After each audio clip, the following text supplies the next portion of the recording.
katupa ng buwan, araw at mga bituin, tanang lalang sa papawin. Panginoon ay ibigin, ngayon niya ay dakilain. Panginoon ay ibigin, ngayon niya ay dakilain. Ngayon niya ay dakilain.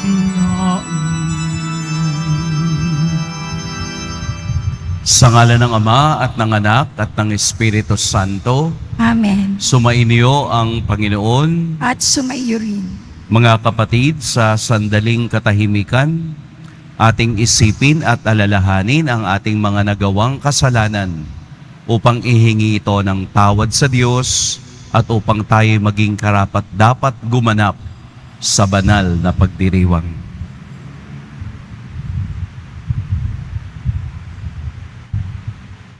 Tayo pong lahat, inaamin ko sa makapangyarihang Diyos at sa inyo mga kapatid na lubha akong nagkasala sa isip, sa salita at sa gawa at sa aking pagkukulang. Kaya isinasamo ko sa mahal na Birheng Maria, sa lahat ng mga anghel at mga banal at sa inyo mga kapatid na ako'y ipanalangin sa Panginoong ating Diyos. Kaawaan tayo ng makapangyarihang Diyos, patawarin tayo sa ating mga kasalanan, at patnubayan tayo sa buhay na walang hanggan. Amen. Panginoon, kaawaan mo kami. Panginoon, kaawaan mo kami. Kristo, kaawaan mo kami. Kristo, kaawaan mo kami. Panginoon, kaawaan mo kami. Panginoon, kaawaan mo kami. Ginugunita natin ngayon si San Juan Bosco, Pari. Manalangin tayo. Ama naming makapangyarihan, inantig mo ang paring si San Juan Bosco upang maging ama at guro ng mga kabataan. Ipagkaloob mong kami madarang ng ngingas ng pag-ibig na sa kanya'y nagpaalab para ang kapwa'y pagmalasakitan at ikaw'y paglingkuran sa pamamagitan ni Hesukristo kasama ng Espiritu Santo magpa sa walang hanggan. Amen. Pagbasa mula sa Siya po ikalawang lahat. aklat ni Samuel.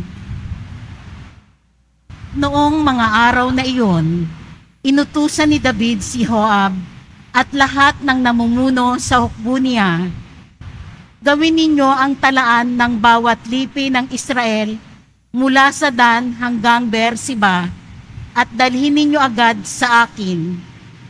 Iniulat ni Joab sa hari ang kabuuan ng lahat ng mga lalaking maaaring maglingkod sa hukbo. Sa Israel ay 800,000 at sa Huda naman ay 500,000. Matapos niyang ipatala ang mga tao, inusig siya ng kanyang budhi. Sinabi niya sa Panginoon, nagkasala ako ng malaki sa ginawa kong ito. Patawarin po ninyo ako sa aking kahangalan. Kinaumagahan, pagkagising ni David sa utos ng Panginoon, ay pumunta sa kanya si Propeta Gad. Sinabi nito kay David, ito po ang ipinasasabi sa inyo ng Panginoon. Mamili ka kung alin sa 3 parusang ito ang ibig mong gawin ko sa iyo. 3 taong taggutom sa iyong lupain, 3 buwang pag-uusig ng iyong mga kaaway, o 3 araw na salot. Alin ang gusto ninyo para masabi ko sa nagsugo sa akin? Sumagot si David, hirap na hirap ang aking kalooban sa nangyaring ito. Yamang mahabagin ang Panginoon, ang pipiliin ko'y ang tuwirang parusa niya kaysa ako'y mahulog pa sa kamay ng mga tao. Kaya't ang Panginoon ay nagpadala ng salot sa Israel. Anupat mula sa Dan hanggang Beersheba, 70,000 tao ang namatay. Nangyari ito mula ng umagang iyon hanggang sa taning na panahon. Nang iunat ng anghel ang kanyang kamay upang puksain ang mga taga-Jerusalem, sinaway siya ng Panginoon. Nagbago ang pasya nito at sinabi, "Tama na, huwag mo nang ituloy." Ang anghel ng Panginoon ay nakatayo noon sa giikan ni Arauna, isang Hebuseo. Nang makita ni David ang anghel, sinabi niya sa Panginoon, "Napakalaki ng pagkakasalang nagawa ko sa inyo, at ang walang malay na mga tupang ito ang nagdurusa. Ako at aking sambahayan ang parusahan ninyo." Ang salita ng Diyos. Salamat sa Diyos. Diyos ko, ako'y patawarin sa aking pagkasuwail. Diyos ko, ako'y patawarin sa aking pagkasuwail. Mapalad ang tao na pinatawad na yaong kasalanan at nalimot na rin ang kanyang nagawang mga pagsalansang. Mapalad ang taong sa harap ng puon ay di naparatangan, dahilan sa siya ay di nagkasala at hindi naninlang. Diyos ko, ako'y patawarin sa aking pagkasuwail. Ako ay lumapit sa iyong harapan at salay inamin. Ang aking ginawang mga pagsalansang, di ko inilihim. Pinagpasyahan kong ang lahat ng ito sa iyo'y idaing, at aking natamo ang iyong patawad sa sala kong angkin. Diyos ko, ako'y patawarin sa aking pagkasuwail. Ang lahat ng tapat sa panahong gipit dapat manalangin.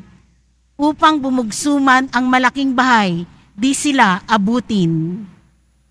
Diyos ko, ako'y patawarin sa aking pagkasuwail.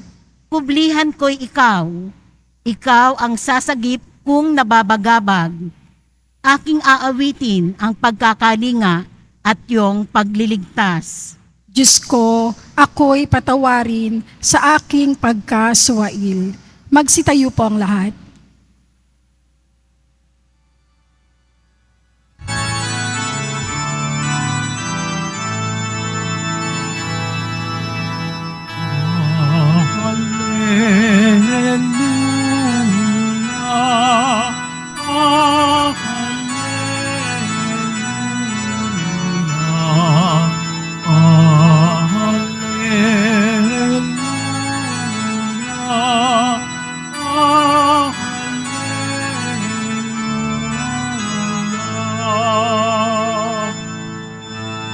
Ang tinig ko'y pakikinggan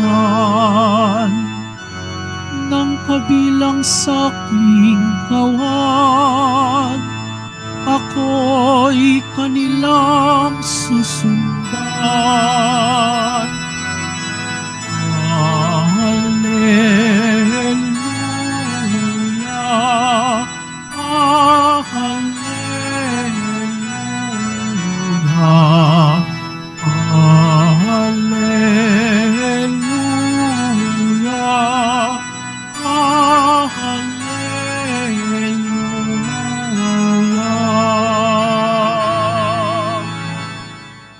Sumainyo ang Panginoon. At sumaiyo rin. Ang mabuting balita ng Panginoon ayon kay San Marcos. Papuri sa iyo, Panginoon. Noong panahong iyon, si Jesus ay nagtungo sa sariling bayan, kasama ang kaniyang mga alagad. Pagdating ng araw ng pamamahinga, nagturo siya sa sinagoga.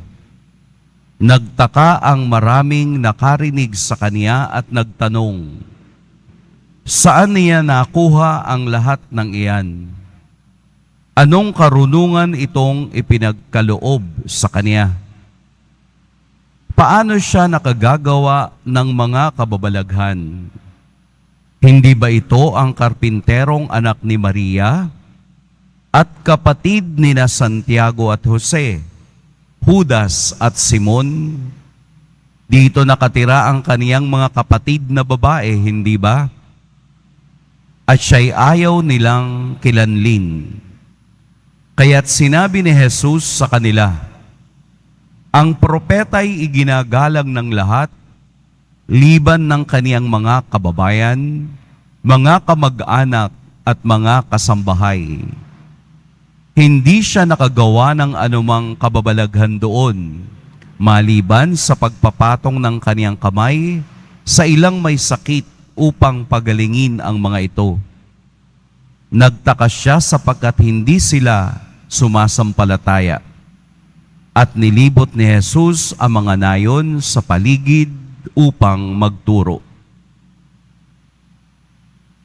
Mga kapatid, ang mabuting balita ng Panginoon. Pinupuri ka namin, Panginoong Hesu Kristo. Magsiupo po tayong lahat.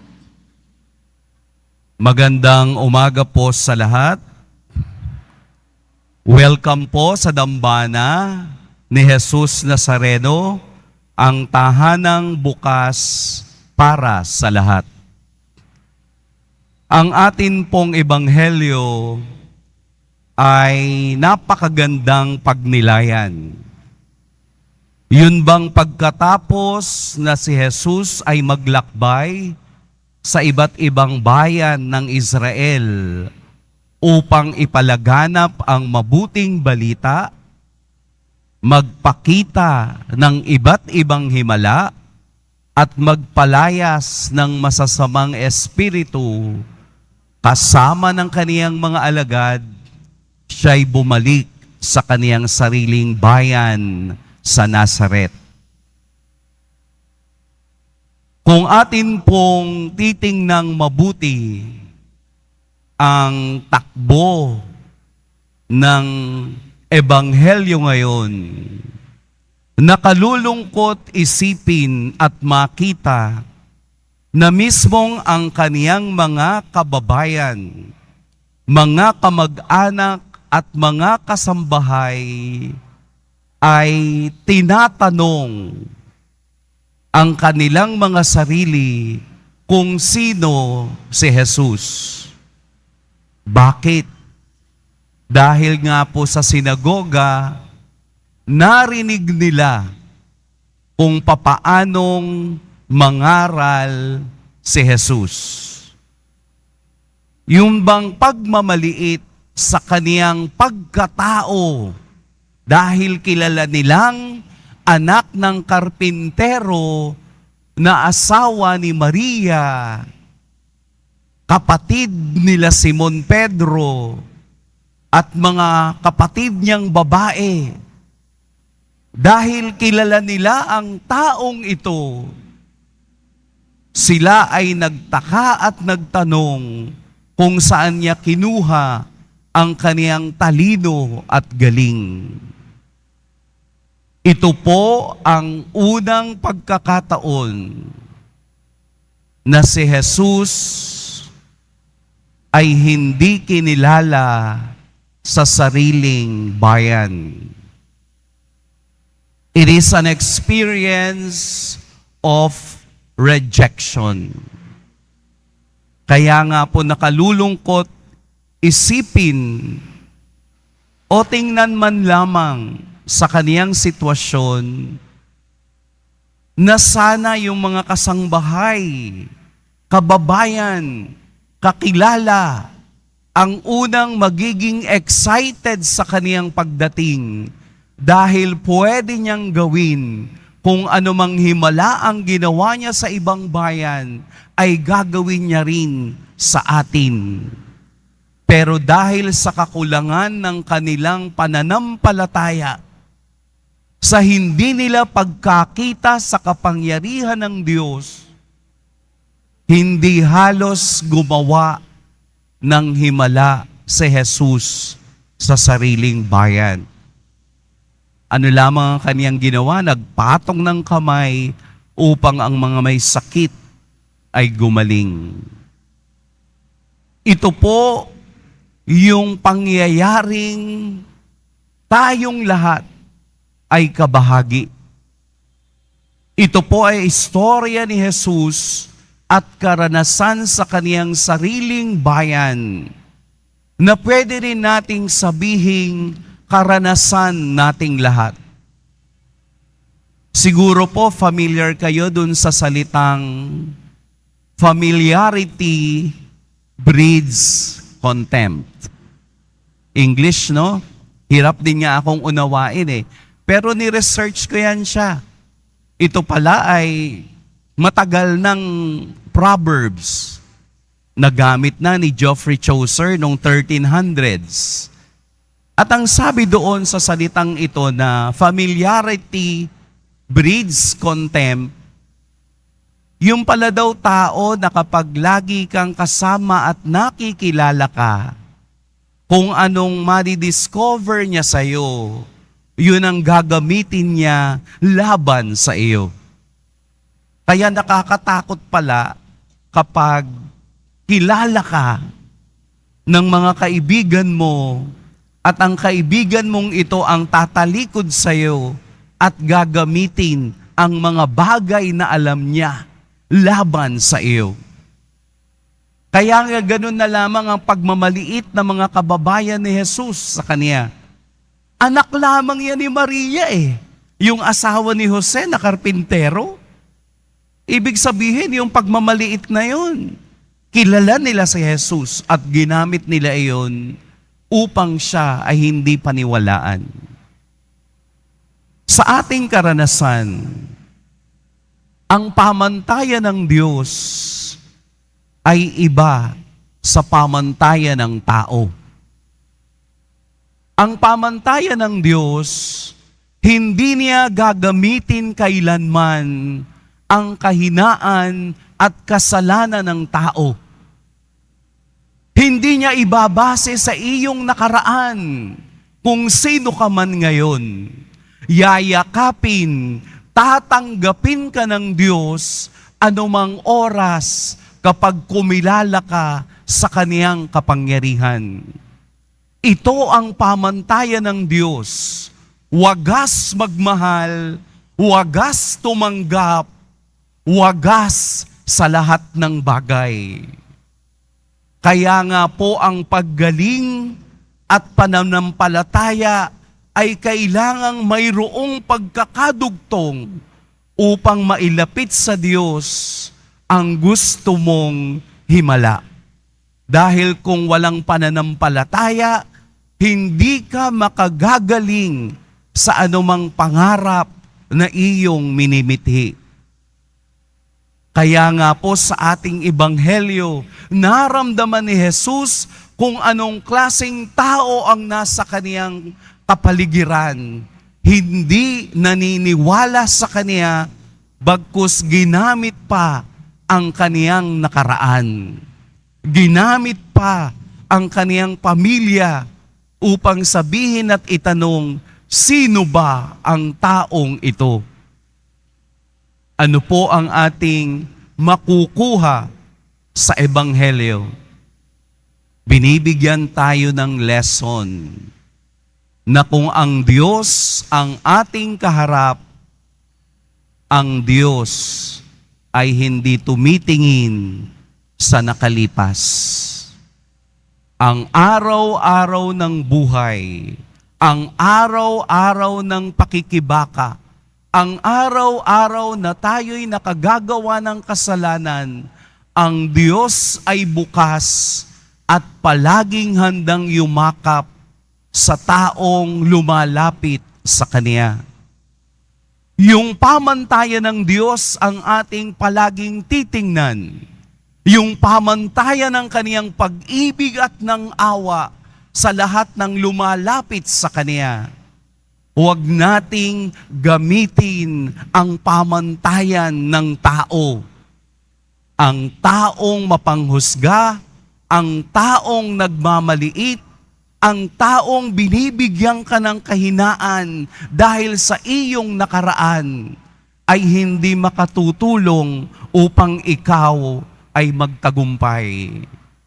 ang gagamitin natin ay ang palaging pamantayan ng Diyos.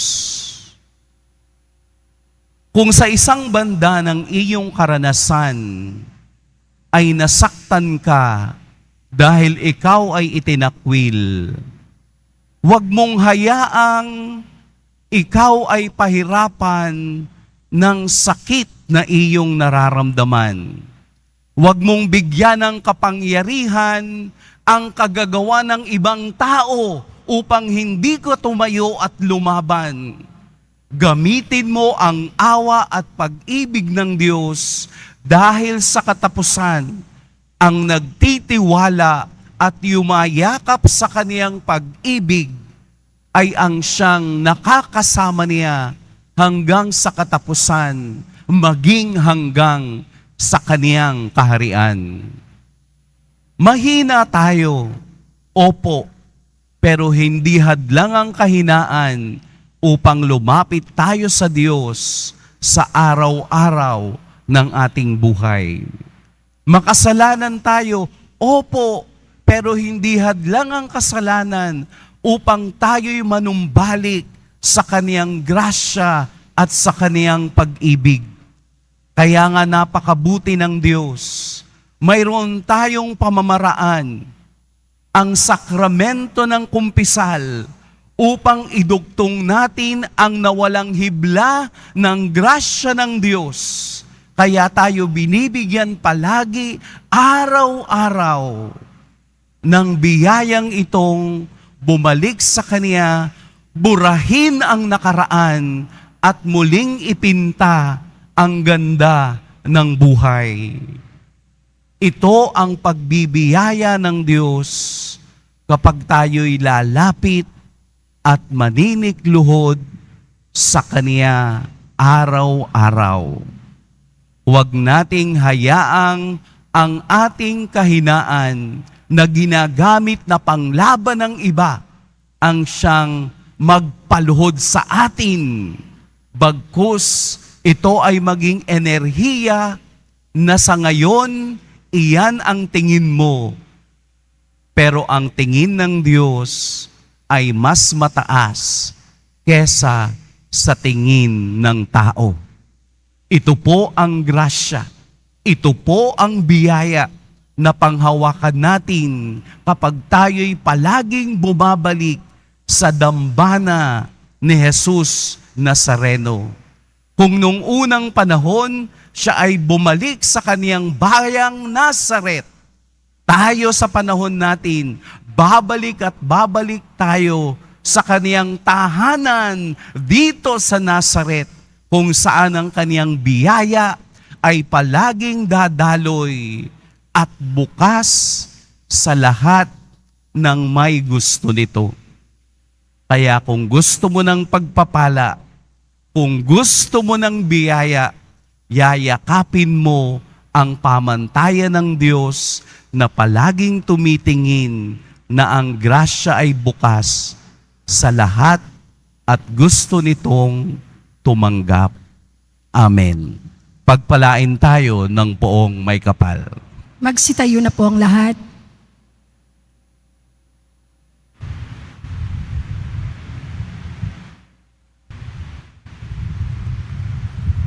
Minamahal kong mga kapatid, tinanggihan si Jesus ng sarili niyang kababayan. May pananalig nating tanggapin siya bilang ating Panginoon at tagapagligtas. Diyos ng karunungan at lakas, basbasan mo kami. Diyos ng karunungan at lakas, basbasan mo kami. Ang mga namumuno sa simbahan, naway ipahayag ang salita ng Diyos na may katapangan at isabuhay ito ng may pananalig. Manalangin tayo. Diyos ng karunungan at lakas, basbasan mo kami. Ang lahat ng mga Kristiyano, naway maging maalab sa pagpapahayag ng salita ng Diyos sa mundong hindi naniniwala sa Kanya. Manalangin tayo. Diyos ng karunungan at lakas, basbasan mo kami. Ang mga misyonero, Naway magkaroon ng tiyaga at hindi manghina ang kalooban sa paghahasik na mensahe ng Diyos. Manalangin tayo. Diyos ng karunungan at lakas, basbasan mo kami. Ang mga may sakit at yung mga nabibigatan sa buhay, naway makita ang pag-ibig at pagkalinga ng Diyos sa pamamagitan ng malasakit ng kanilang mga kapamilya. Manalangin tayo. Diyos ng karunungan at lakas, basbasan mo kami. Ilapit din natin sa ating Poong Jesus Nazareno ang lahat ng ating mga intensyon, ang intensyon para sa ating buong pamilya. Atin din pong alalahanin ang lahat ng mga may sakit, naway patuloy silang biyayaan ng Diyos ng kagalingan at ang lahat ng mga kaluluwa sa purgatorio. Manalangin tayo. Diyos ng karunungan at lakas, basbasan mo kami. Ama, buksan mo ang aming mga puso sa iyong salita. Patawarin mo kami sa mga pagkakataong tinanggihan naming makinig. Hinihiling namin ito sa pamamagitan ni Kristong aming Panginoon. Amen. Magsiupo po ang lahat.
Magsitayo na po ang lahat. Manalangin kayo mga kapatid upang ang paghahain natin ay kalugdan ng Diyos amang makapangyarihan. Tanggapin nawa ng Panginoon itong paghahain sa iyong mga kamay sa kapurihan niya at karangalan at sa ating kapakinabangan at sa buong sambayanan niyang banal. Ama naming lumikha, dumudulog kami sa iyong kadakilaan upang ang kapangyarihan mong ipinapahayag sa paghahain ng mga alay para gunitain ng mga banal ay magdulot sa amin ng pakikinabang sa kaloob mong kaligtasan. Sa pamamagitan ni Hesukristo, kasama ng Espiritu Santo, magpa sa walang hanggan. Amen. Sumainyo ang Panginoon. At sumaiyo rin. Itaas sa Diyos ang inyong puso at diwa. Itinaas na namin sa Panginoon. Pasalamatan natin ang Panginoong ating Diyos. Marapat na siya ay pasalamatan. Ama naming makapangyarihan, tunay ngang marapat na ikaw ay aming pasalamatan sa pamamagitan ni Hesukristo na aming Panginoon. Ngayong si San Juan Bosco ay pinararangalan sa pamumuhay niyang totoong uliran at pagiging maasahan sa panunungkulan.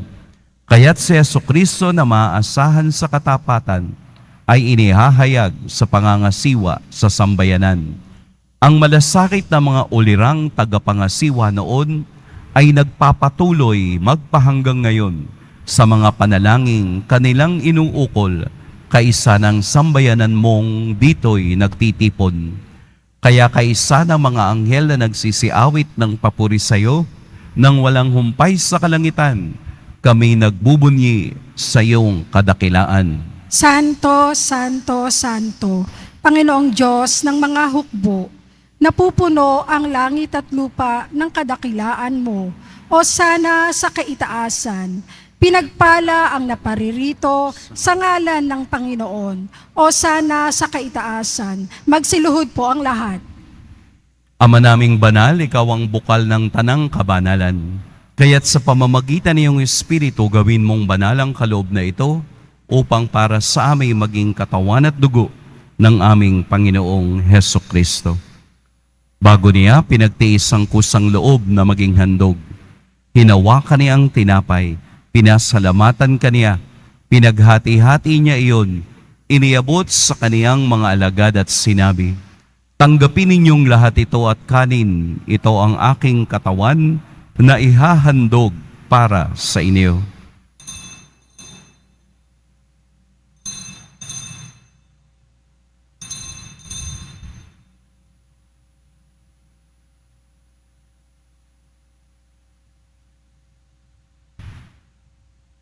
Gayun din naman noong matapos ang hapunan, hinawakan niya ang kalis, muli kaniyang pinasalamatan.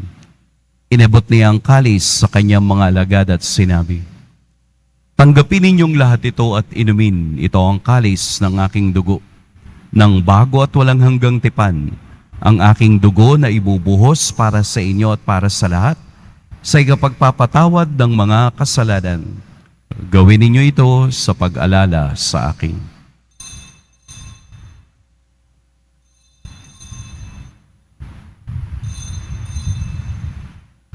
Magsitayo na po ang lahat.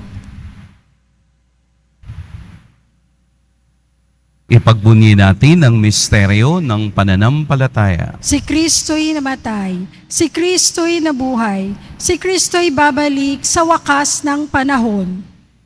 Ama, ginagawa namin ngayon ang pag-alala sa pagkamatay at muling pagkabuhay ng iyong anak. Kaya't iniaalay namin sa iyo ang tinapay na nagbibigay buhay at ang kalis na nagkakaloob ng kaligtasan. Kami nagpapasalamat dahil kami iyong minarapat na tumayo sa harap mo para maglingkod sa iyo. Isinasamo namin kaming magsasalo-salo sa katawan at dugo ni Kristo ay mabuklod sa pagkakaisa sa pamamagitan ng Espiritu Santo. Ama, lingapin mo ang iyong simbahang laganap sa buong daigdig. Puspusin mo kami sa pag-ibig kay San Francisco na aming Papa at ni Jose na aming Obispo at ng Tanang Kaparian. Alalahanin mo rin ang mga kapatid naming nahimlay nang may pag-asang sila'y muling mabubuhay, gayon din ang lahat ng mga pumanaw.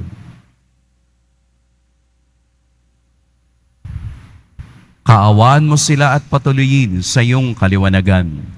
Kaawaan mo at pagindapating kaming lahat na makasalo sa iyong buhay na walang wakas.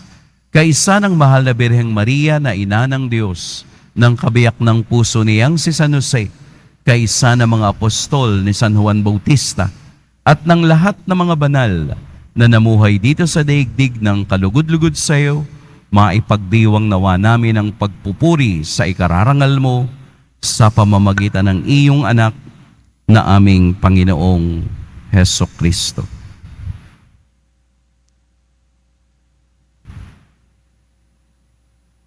Sa pamamagitan ni Kristo, kasama niya at sa Kanya, ang lahat ng parangal at papuri sa iyo, Diyos, Amang makapangyarihan, kasama ng Espiritu Santo, magpa sa walang hanggan. Amen. Sa tagubilin ng nakagagaling na utos at sa turo ni Jesus na Panginoon natin at Diyos, ipahayag natin ng lakas loob. Ama namin, Sumasalangit ka, sambahin ang ngalan mo, mapasa amin ang kaharian mo, sundin ang loob mo dito sa lupa para nang sa langit. Bigyan mo kami ngayon ng aming kakanin sa araw-araw at patawarin mo kami sa aming mga sala para nang pagpapatawad namin sa nagkakasala sa amin. At huwag mo kaming ipahintulot sa tukso at iadya mo kami sa lahat ng masama. hinihiling namin kami iadya sa lahat ng masama. Pagkalooban ng kapayapaan araw-araw, iligtas sa kasalanan at ilayo sa lahat ng kapahamakan, samantalang aming pinananabikan ang dakilang araw ng pagpapahayag ng tagapagligtas naming si Heso Kristo. Sapagkat iyo ang kaharian at ang kapangyarihan at ang kapurihan magpakailanman. Amen. Panginoong Heso Kristo, sinabi mo sa iyong mga apostol, kapayapaan ang iniiwan ko sa inyo, ang aking kapayapaan ang ibinibigay ko sa inyo. Tunghayan mo ang aming pananampalataya at huwag ang aming pagkakasala. Pagkalooban mo kami ng kapayapaan at pagkakaisa ayon sa iyong kalooban, kasama ng Espiritu Santo, magpa sa walang hanggan. Amen. Ang kapayapaan ng Panginoon naway laging sumainiyong lahat. At sumaiyo rin. Magbigayan kayo ng kapayapaan sa isa't isa. Kordero ng Diyos na nag-aalis ng mga kasalanan ng sanlibutan, maawa ka sa amin. Kordero ng Diyos na nag-aalis ng mga kasalanan ng sanlibutan, maawa ka sa amin. Kordero ng Diyos na nag-aalis ng mga kasalanan ng sanlibutan, ipagkaloob mo sa amin ang kapayapaan. Lumuhod po tayong lahat. Narito si Jesus ang araw-araw na bumabalik sa ating mga puso. Ito ang kordero ng Diyos. Ito ang nag-aalis sa mga kasalanan ng sanlibutan. Mapapalad ang inaanyayahan sa kaniyang piging. Panginoon, hindi ako karapat-dapat na magpatuloy sa iyo. Ngunit sa isang salita mo lamang ay gagaling na ako.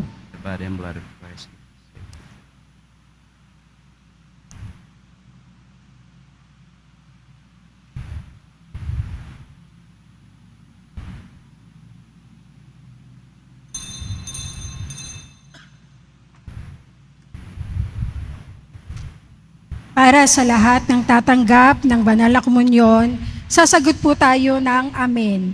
Pagkasabi ng pari o ng lay minister ng katawan ni Kristo at isubo agad sa bibig bago umalis sa harapan ng pari o lay minister. Sumunod po tayo. Maraming salamat po.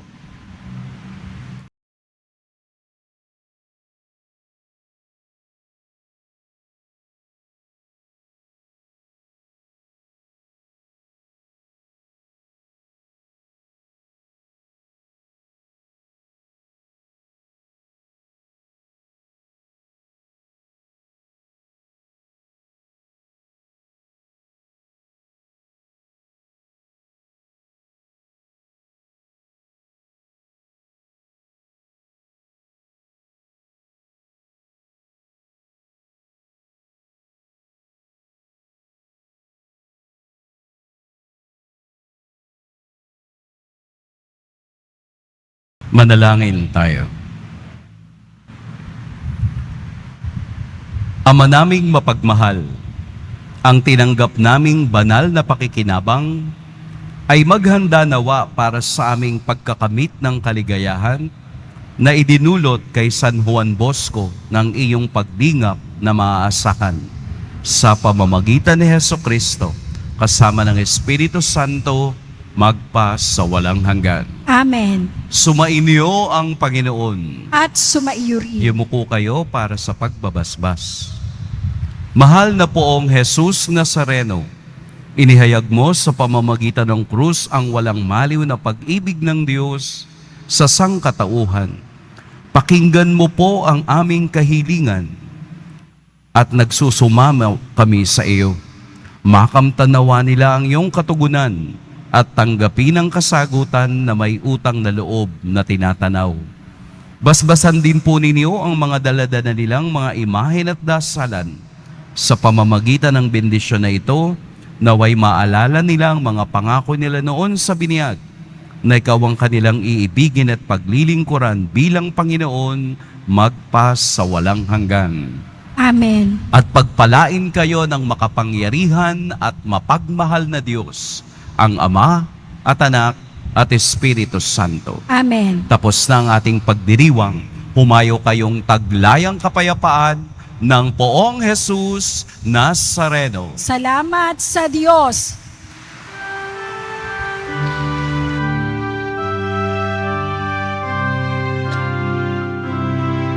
Nuestro Padre Jesus Nazareno, sinasamba ka namin,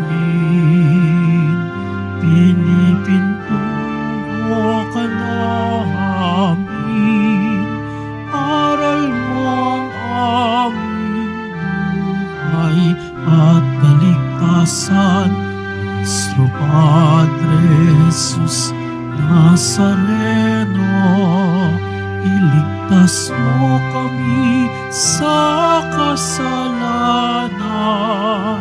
Ang krus mong pinamatayan ay sagisag ng aming kaligtasan. Nuestro Padre Jesus Nazareno, dinarangal ka namin. Nuestro Padre Jesus Nazareno, iluluwalhati ka namin. Nuestro Padre Jesus Nazareno, dinarangal ka namin. Nuestro Padre Jesus Nazareno, iluluwalhati ka namin.